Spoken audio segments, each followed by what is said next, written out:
திரைப்படங்கள் வெளியான ஒரு 2-3 நாட்களுக்கு ரிவ்யூ எடுக்க அனுமதிக்க கூடாது என்று நடிகர் விஷால் அவர்கள் ஒரு கருத்தினை பதிவு செய்திருக்கிறார். இது தொடர்பான நேரலையை நாம் பார்த்துக் கொண்டிருக்கிறோம்.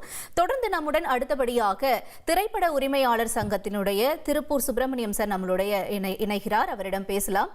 வணக்கம் சார், இணைப்பில் இணைஞ்சதற்கு ரொம்ப நன்றி சார். இப்ப நடிகர் விஷால் அவருடைய தரப்புல இருந்து என்ன சொல்லப்படுதுன்னா, அதாவது ஒரு 2-3 நாளைக்கு நீங்க ரிவ்யூ எதுவும் கொடுக்கறதுக்கு அனுமதிக்காதீங்க, அதுக்குள்ள நாங்க படத்தை கொண்டு போய் மக்கள் கிட்ட சேர்த்துறோம் அப்படின்னு அவர் சொல்றாரு.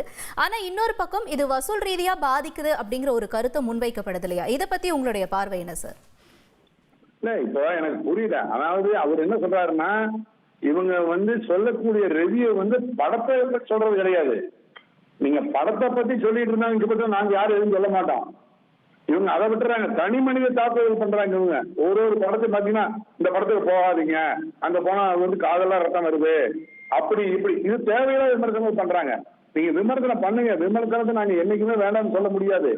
உங்களுடைய உரிமை, கோர்ட்டே சொல்லிருக்கு உரிமைன்னு.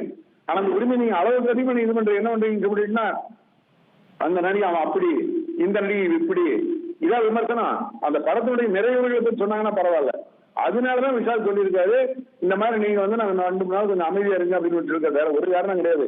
இங்க யாரும் விமர்சனத்துக்கு எதிரி அல்ல. அது மாதிரி புரிஞ்சுக்கணும். நன்றி சார், இணைப்பில் இணைந்து உங்களுடைய கருத்துக்களை பகிர்ந்து கொண்டமைக்கு. நடிகர் விஷால் அவர்கள் தற்பொழுது இன்று ஒரு கருத்தினை பதிவிட்டிருந்தார். அதாவது படங்கள் புதிதாக வரக்கூடிய படங்களுக்கு ஒரு 2-3 நாட்கள் அல்லது ஒரு 12 காட்சிகளுக்கு ரிவ்யூ எடுக்க அனுமதிக்க வேண்டாம் என்று தயாரிப்பாளர்கள் தரப்பிற்கும் அதே நேரம் திரைப்பட உரிமையாளர்களுக்கும் ஒரு கோரிக்கையை அவர் விடுத்திருந்தார்.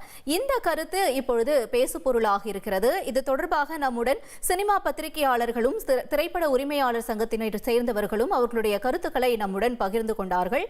திரை விமர்சனம் தொடர்பாக நடிகர் விஷால் சொல்வது சரியா என்ற கேள்வியும் எழுந்திருக்கிறது. இது தற்போது ஒரு பேசு பொருளாகவும் மாறியிருக்கிறது. ஒரு தரப்பில் ஒரு திரைப்படம் பற்றின விமர்சனம் என்பது அது தனிப்பட்ட உரிமை, அது கொடுப்பதற்கான உரிமை அனைவருக்கும் உண்டு என்ற கருத்தும் ஒரு பக்கம் நீடிக்கிறது.